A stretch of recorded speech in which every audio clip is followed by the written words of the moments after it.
Hey there, everybody. What is going on? It has been a little bit since we've done a Pete Plays episode, but we're back with Mr. Do, a game that originally hit arcades in 1982 by a company called Universal. This is the Super Nintendo conversion of the game from a company called Imagineer that we're playing today.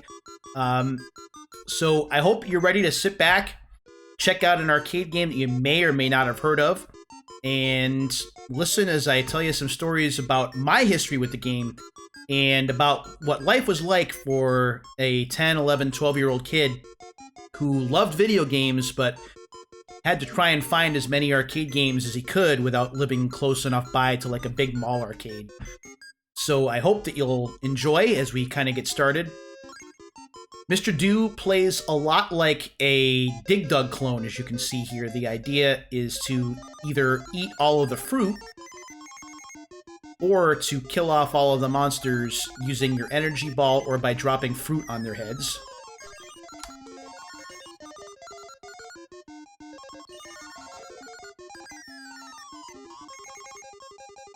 You can also earn an extra life by getting all of these monsters that have letters. Like this guy has R here.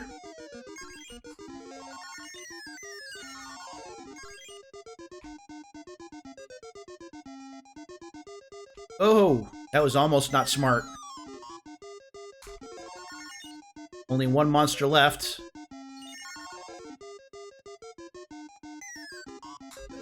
Here we go. First stage in the books, and we did pretty well. We have 10,000 points already. And we have a monster, a letter monster out there already. Where's my ball? There we go. So in order to get an extra life, by the way, you have to get all of the letters of extra at the top of the screen, you can see. So if you can do that, then you get an extra life. And those are pretty important in this game because lives tend to go pretty quickly. There's X. Oh, I did not even see him. That's not great.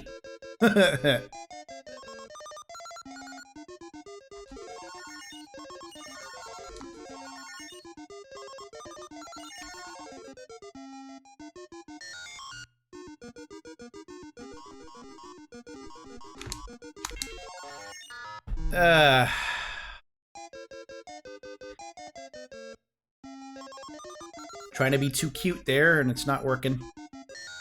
See if we can get this here. To have all the letters except for A.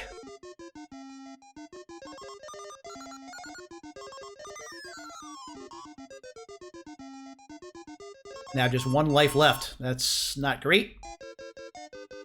Stage 3.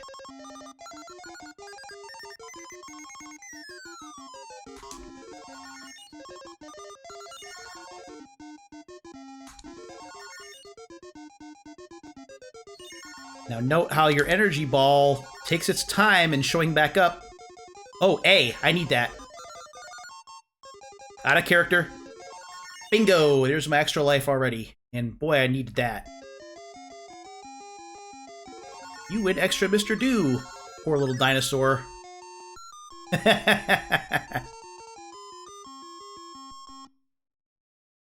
And after every 3 stages, you get a really neat intermission screen, very similar to Pac-Man or Ms. Pac-Man. Alright, stage 4.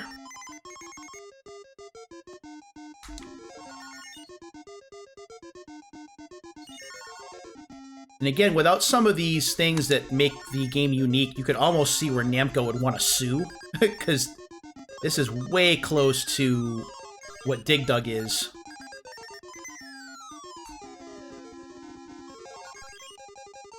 Of course, at right around this time, it was not unusual for copycats to appear.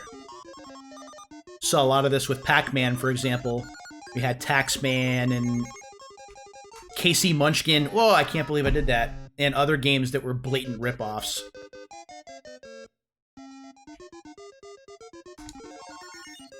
I'll just get the fruit. Be done with it. I like how the stages are initially laid out with the numbers already in place. Hey!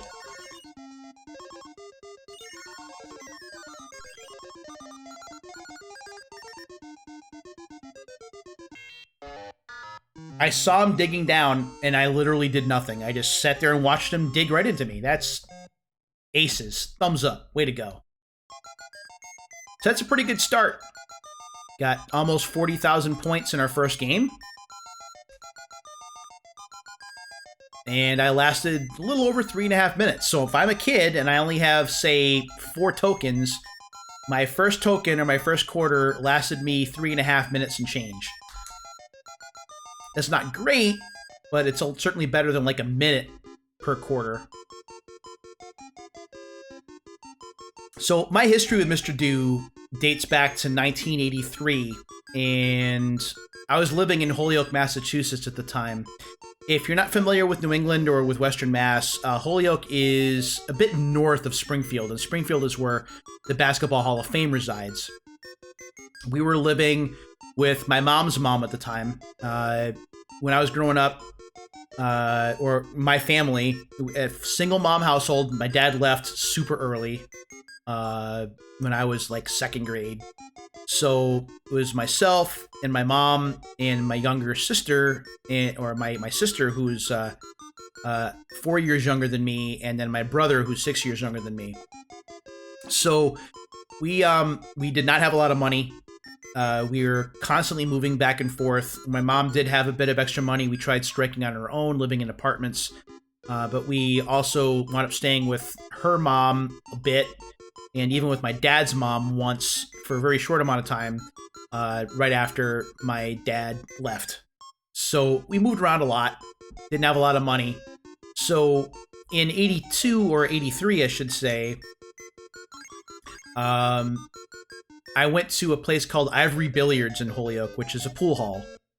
And they had arcade games in there. And one of those arcade games was Mr. Do, like you're seeing here. It wasn't the only game that was in there. There was also Pole Position and Tutankum from Stern/Konami.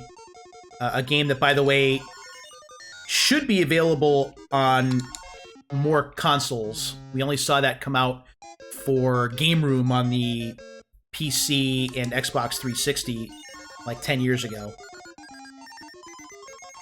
Hopefully, Hamster Corp in their Arcade Archive series will talk Konami into letting that game be a thing again. But Tutankum was there, Donkey Kong Jr. was there, Asteroids was there, and this game. One of the things about this game that I have always loved is that there is the opportunity, you have to get lucky, but there's an opportunity to get a free game. The way to get a free game is to have one of these fruit that drop. It has to have a diamond come out of it. And if the diamond happens and you get that diamond before it disappears, you get a free game. Now, that's never happened to me in real life. I did see it happen to somebody, another person who was playing the game, and that was really exciting, but it's never happened to me personally.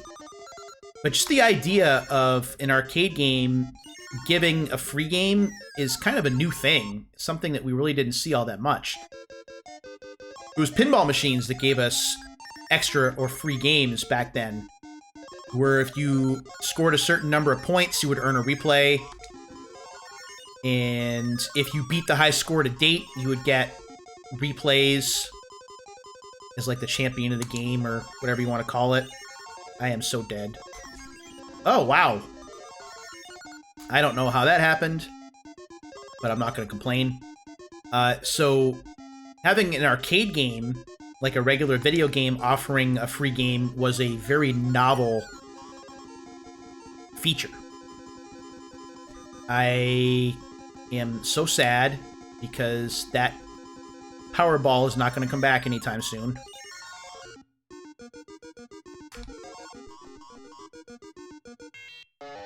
Yikes, I'm dead. So I did a lot of watching when I would go to Ivory Billiards. If I was lucky, I would have like $1 worth of quarters.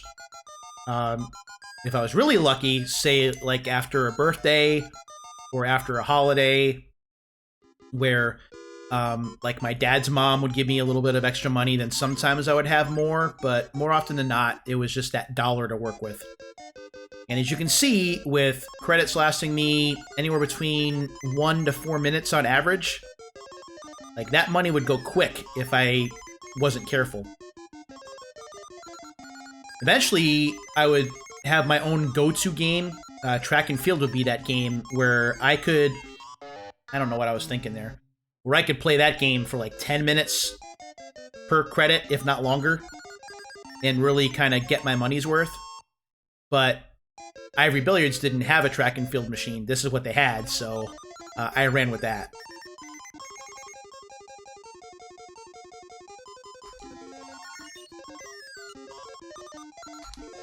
Now, pool halls are not a place you would ordinarily find kids. Let's be honest. And I know the staff weren't exactly excited to have me kind of hanging out in there as an 11-year-old kid. But to their credit, and because I was not like that kid who was really annoying and beating up machines and begging everyone for money outright, like, they didn't mind that I was there. And I was always grateful for that, because Ivory Billiards was one of my escapes, because life as a kid in my life back then was not great. I was the prototypical nerd in a culture that wasn't into nerds yet at that time. Very awkward socially. Got bullied a lot.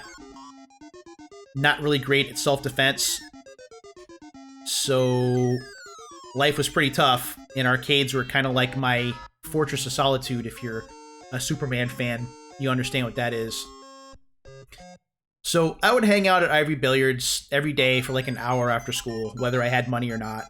And I would just watch the attract modes on the machines when I ran out of money. And I would watch other people play, and I would try and learn from them as to different skills, or evaluate what they were doing against what I was doing to see if I could improve. And that was something that I did pretty regularly, no matter what place I would go to that had arcade games in it. And that included mall arcades. In mall arcades, I didn't have a lot of money either. Although I had considerably more money at that point, because my dad's mom, who would bring me to these places... I'm dead. My dad's mom... I don't know how she came up with that money, but she would give me like $5 every time. It would be $5 in a weekend. So that's like 20 tokens. That's like 5 times what I ordinarily had. So I definitely took advantage of that time. What happened? Oh, it's over. So I went there every day, and I would watch. And as you can see, the watching really didn't do a great deal for me, because I didn't get a lot better. But what would often happen is, especially at a pool hall, like, adults would be there, and they would be there to play with their friends. So I would take advantage of... Come on. I would take advantage of times when they were meeting someone and that friend would show up, so they had to stop playing. They'd be like, hey, kid, take over for me. And I lived for those moments. So I'm like, yep, I'm there. I would thank them profusely, and I would start playing. Even if it was a game that I was bad at, like Donkey Kong Jr., for example, which I was always terrible at playing. I am so dead. Hey, it killed me! That's no good. Oh, but I didn't lose a life. That's awesome. And if I'm being completely honest, I was like that in mall arcades too. Even when I would run out of money, I would just watch other people play. I was never in a hurry to leave.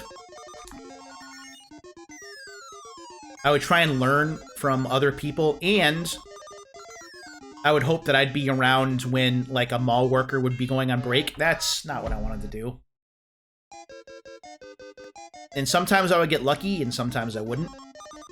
One of the cooler parts of arcade life back then was if you knew who the arcade attendants were, and they knew you. So they would go around to different machines, and they would like collect money from the cash box. And when they did that, if they knew who you were, like they knew who I was, then every so often they would pop a couple of credits in there, tell me to have fun, and that was great. And so I always tried when I was an adult and I was working full-time and I had some money when I would go to arcades. Like, I always tried to repay that favor in kind to other kids, where I would offer them tokens, or I would let them take over a game that I was playing or something like that, just to kind of pay it forward to all the people who had done that for me as a kid.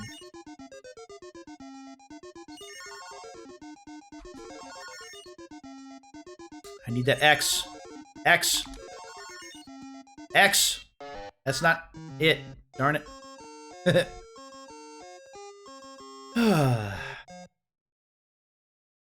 So Ivory Billiards wasn't the only place with video games, although it was the place that I went to the most because they had the most games to choose from at that time, but it wasn't the only place that had arcade games that I would check out. One place that I went to as part of a paper route that would take me near, it was like a pizza place, and the pizza place only had one arcade game, but it was, to me at least, it was one of the coolest arcade games ever. It was the Star Trek Strategic Operations Simulator Deluxe Sit-Down Cabinet. I love that game anyway because I was a big fan of Wrath of Khan, so playing that game was legit. And it was expensive, but I had a paper route, so I had the money to play once or twice, and I got pretty good at it. But that was a game where I wasn't... Well, I can't believe I did that either. That was a game where you weren't going to get a lot of people walking away because they were sitting down, and it cost a fair amount of money to play, so people are going to be taking advantage of that time for sure. What am I thinking? Obviously, I'm not thinking there.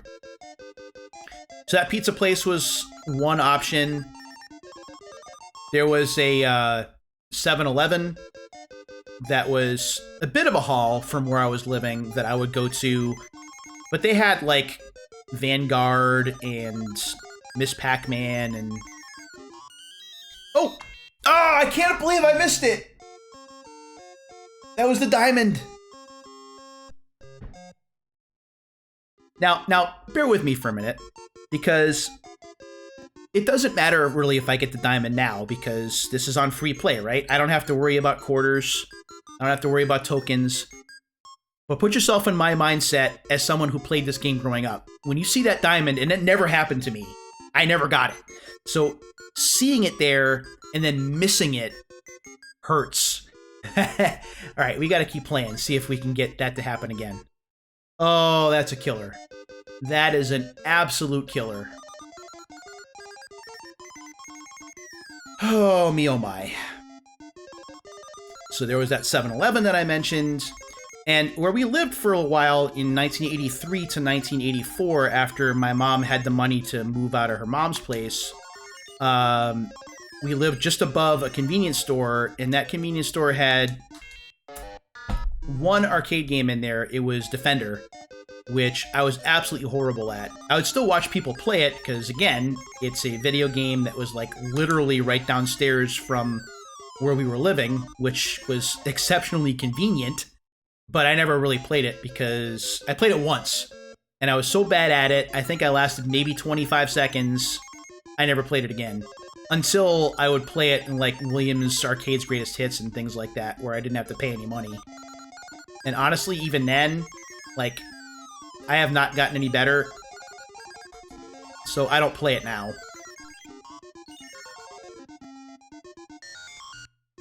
I can't believe I missed that. I am so not happy right now.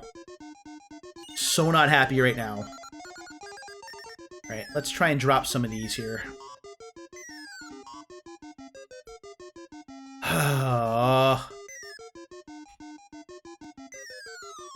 Squish. How did that happen? I shot the ball.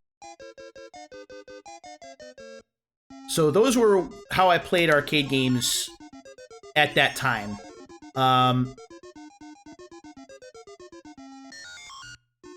Once I got to 85, as I'm dead, once I got to 85, it was a little bit different. We moved again. We moved to the projects, or a set of projects, and it was within walking distance, although not that close, but walking distance close enough to the Holyoke Mall at Ingleside, which had multiple arcades, and they were these big mall arcades that had tons of games in them. So when I would go there, I would arm myself with my Walkman and my Empire Strikes Back soundtrack cassette tape, and that would be like my Saturday. I would get up fairly early, make sure I had all my stuff ready to go, and I don't know why I did that. And I would make the walk, and I think it was like either 2 or 3 miles one way. And I went to the arcade. That was like that was my day. Was I got myself ready to go, and I went to the mall like for that whole day. Now, I didn't have a ton of money, so I had to kind of nurse what I had, unless it was the rare occasion, like after a birthday or something, where I could do some window shopping. But usually my mall arcade days were going to the arcade and then saving some money to go to McDonald's in the food court, get myself some fries and a drink or a burger or whatever. And then I would go back to the arcade, and then when my money was gone and when it didn't look like there was going to be any more action, like there was going to be nobody I could really watch, things were starting to slow down for like dinner break or whatever, I knew it was getting late, then I would make the walk back home. Now, I'm lucky that I lived close enough to the mall that I could do that, because my mom wasn't going to bring me whenever I wanted. You know, I was a teenager at that point, but that doesn't mean anything. I mean, she still had my younger brother and sister to look out for, so she couldn't always just leave on a whim just because I wanted her to. Then I got that. I understood it, but having the ability to go to the mall when I wanted was certainly a nice perk. Man, I'm not doing great here. I'm still angry about missing that diamond. That's gonna bother me. I gotta hope I can try and get it one more time this video. We'll see if it happens. Now, mall arcades in the early and mid-1980s were just... I mean, I can't even put my finger on how cool these places were. I can't describe it accurately.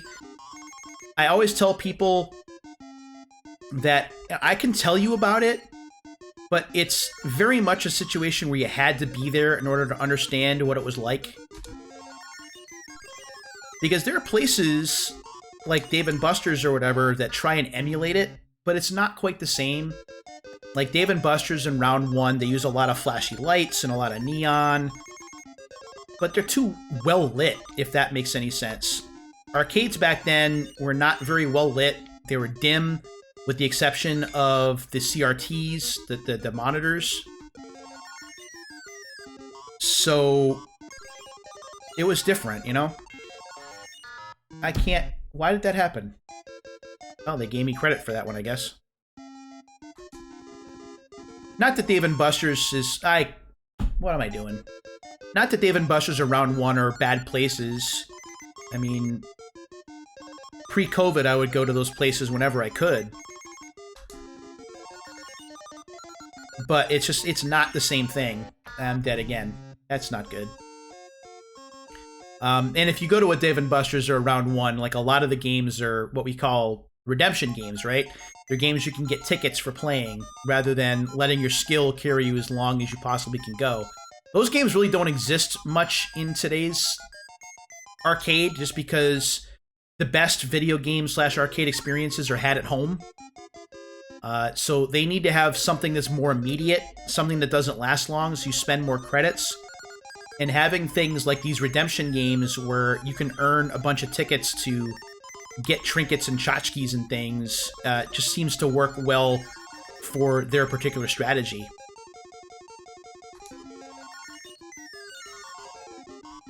places certainly aren't bad. I certainly enjoy going to them, but it's not the same. I mean, when you went to an arcade in the early 80s, it was a different beast altogether. The lights were dim, the music was often loud. The ones that I used to go to is a lot of hair metal. Like, I learned about Van Halen by going to the local mall arcade because the attendant that used to work at the times that I used to go was a big Van Halen guy. So he used to bring his cassette tapes in and used to play them over the loudspeaker. Which, by the way, really ticked off the arcade owner, but that's a different story. You might have heard the story, I'm not sure if you have, but Tommy Tallarico, who did Video Games Live and most recently was associated with the Intellivision Amico, for better and for worse. One of his early jobs was working as an arcade attendant in Springfield, Mass. at an arcade called Dream Machine, which is in Springfield at a place called the Eastfield Mall, which is still kicking around, by the way. So arcade attendants, for kids like me who used to spend a lot of time in arcades, they were kind of like God, in a way. Like, they had the power. They had the keys to the machines, so they could get in and they could do whatever they wanted. At least that's what we thought. You know, if they wanted to play games, they could, although they really couldn't, because the number of free games that they gave out were always tracked, and I never really appreciated that until much later in life. But arcade attendants, you wanted them to be your friends. Because when they were going around and collecting money in cash boxes, or they were repairing games and they were trying them out to make sure they worked, if they knew you and you were watching what they were doing, they hooked you up as much as they could, within reason. So I made sure that arcades that I spent a lot of time with, like, I was hanging out and I was knowing on a first name basis who was working that night, who management was, always watching when they were doing work, chatting them up, having conversation. What am I doing? And it paid off in a lot of ways, especially as someone who was poor. You know, they see me kind of walking around aimlessly. You know, how you doing? You chat him up, have conversation. You want to watch me fix this game? So he's working on something with the cash box, and he's like, here, I need you to try this out. Put this in for me. Like, okay. Oop, squish. Thankfully, I'm not totally dead. So, it was cool like that. Thank you. I thought for sure they were going to jip me, but they didn't. So that's how I extended my arcade time when I would run out of money a lot, is by getting to know arcade attendants. But it only happened in mall arcades, like the professionally run places, or a place like Aladdin's Castle that was just arcade games and nothing else. When I would hang out at Ivory Billiards or whatever, like, they weren't having it. They were too busy doing the stuff with, like, the pool tables and things, so they weren't caring about the kid that didn't have a lot of money. I was lucky in that they didn't ask me to leave a lot. But, you know, I made sure not to be a burden, right? You know, I wouldn't, like, actively beg for money. I would just be watching, and that was relatively harmless. And if people would ask me to, like, you know, move on, or, you know, you're bothering me, kid. There's this. Wait a minute. Wait a minute. There it is. History in the making, or history now has been made. I got a free game. That means nothing, by the way, because this is on free play, but I finally did it. Man. And I thought for sure I was going to screw that up. Sweet. And we have a chance at starting my way toward another extra life here. That would be great. I can't believe I did that. What is happening there? It's alright, I can't be mad. I can't be mad because I got a free game that doesn't matter. But as a kid, man, I have made up for lost time. Like, I finally did it. I can say to my younger self, I'm like, man, I finally did it, man. Of course, I would need to get, like, a time machine or something. Ooh, maybe he's gonna come around this way.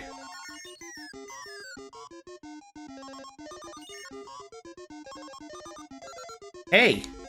Jerk. Oh, no. 60,000 even. 60,000 even. I'll take it. I'll take it.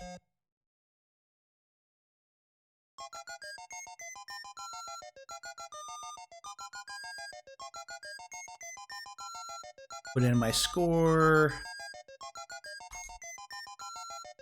Do a couple more games just to fill up the score sheet here. No, we're over a half an hour, but having fun with these stories and playing, and man, I'm juiced after getting that diamond, so that's sweet.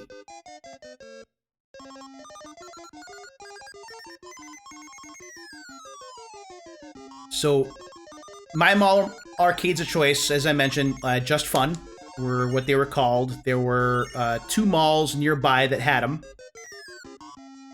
One was the Fairfield Mall in Chicopee, Mass. That's a smaller one because it's a smaller mall. It was just one location. But that was nearest to where my grandmother lived. Hey!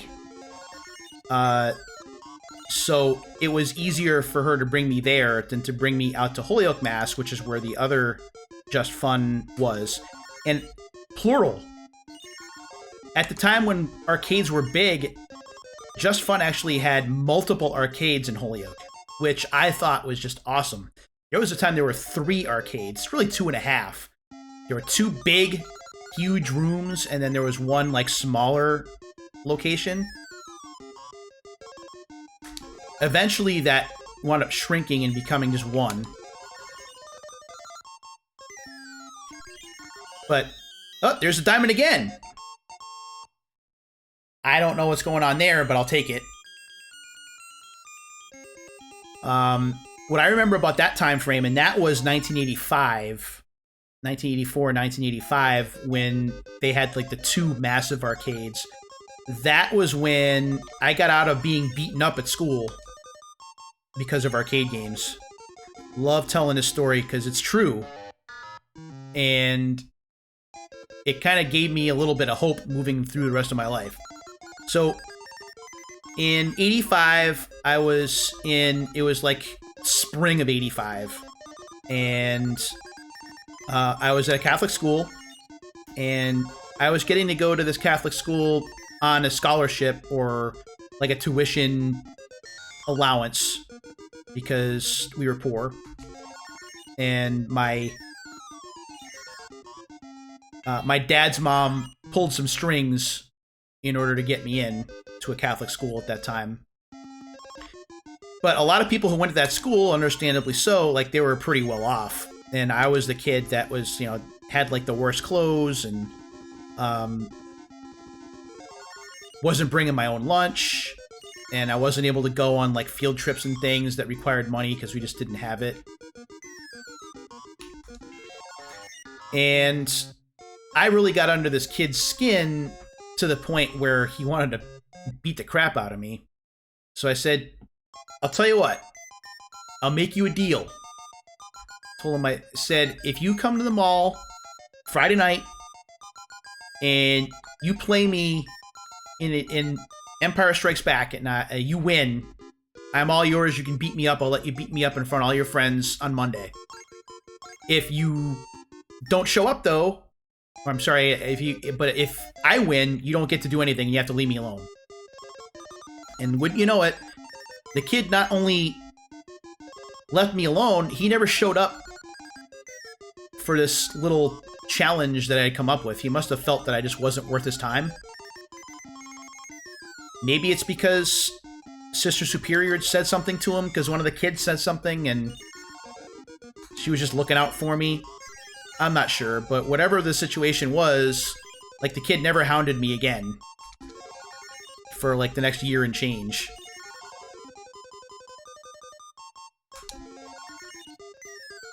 So, I got lucky there. In fact, the kid not only didn't beat me up, but I remember he also threw me the only touch football touchdown I ever caught. So I don't know, maybe he did get talked to, I don't know. But I like to think it's because I challenged him to that scenario and he never showed up, so he never wound up beating me up. But that was when the mall had 2 big arcades in there. Like, if you couldn't find a game to play, like, that was on you. Because there was a ton. Why is this happening?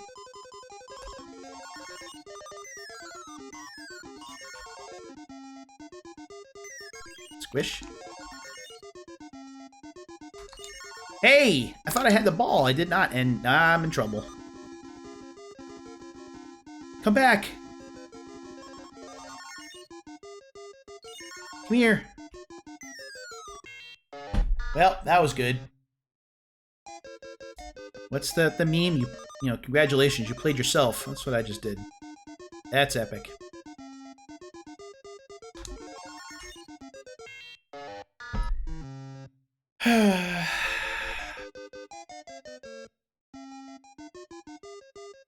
I have to wait for this to cycle all the way back around to the X.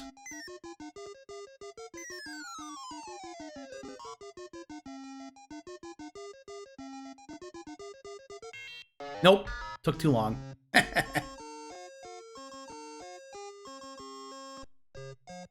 Alright.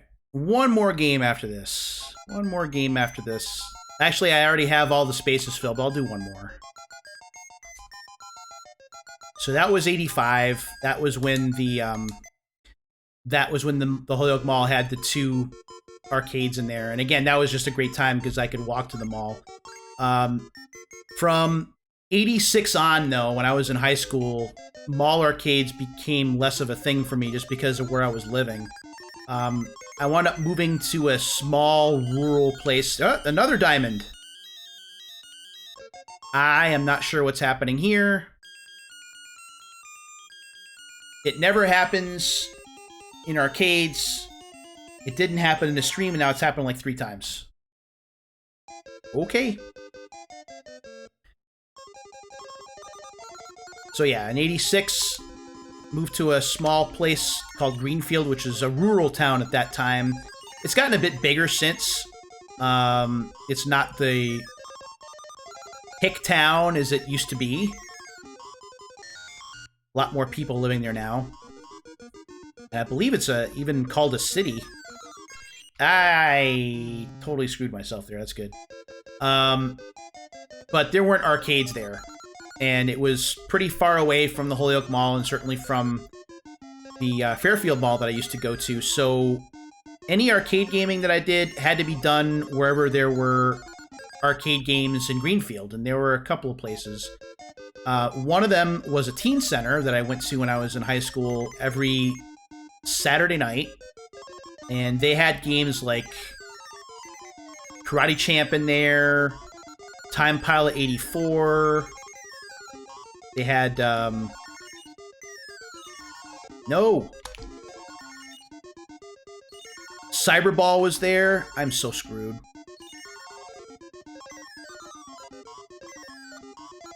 Oh! Oh. And they had a track and field bootleg that was track and field and hypersports kind of combined that I played. So there was that place that I went to every Saturday. There's a pizzeria that was pretty close by that had Outrun, and I've told the story about how playing that Outrun game helped me learn how to drive, because I was learning to drive in the late 80s, and I did not understand how to take turns without oversteering. So playing Outrun actually showed me, because of the force feedback wheel, how to kind of let the car do more of the work, which was big for me. But the place that I spent the most time that had arcade games in it, I am in trouble. It's a place called Call's Corner. I'm going to play one more game because I want to get to this story. I think I've told it before, but I want to talk about it on camera real quick here before I end.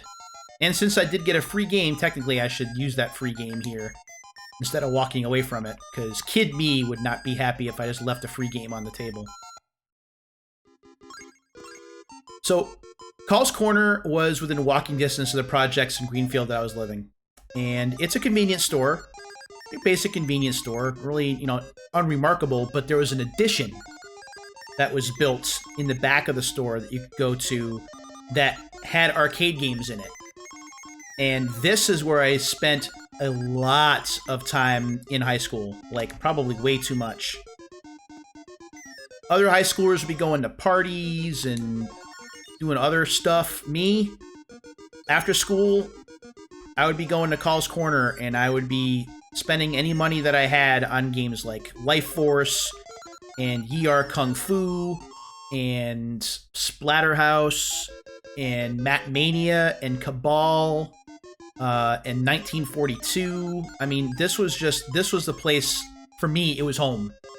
And I spent a ton of time in there, especially during those long summer days when school wasn't going on and maybe your friends, my friends were on vacation and weren't around. This is where I would spend my time.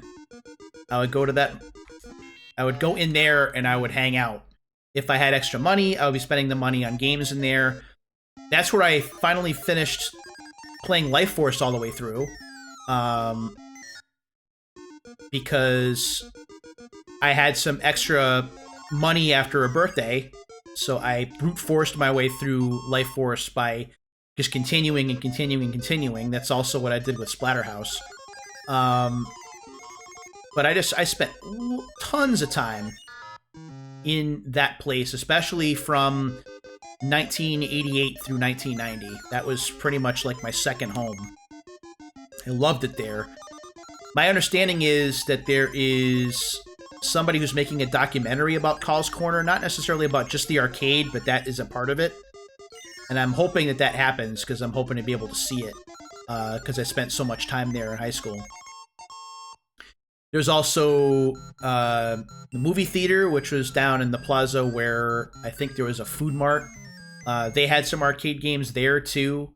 There was a Howard Johnson's, which was pretty close by, which had a mini golf course, and they had arcade games in there, including Pac-Mania, which I loved. And I even played that here on Pete Plays not that long ago. And I might have mentioned that Howard Johnson's in that particular episode.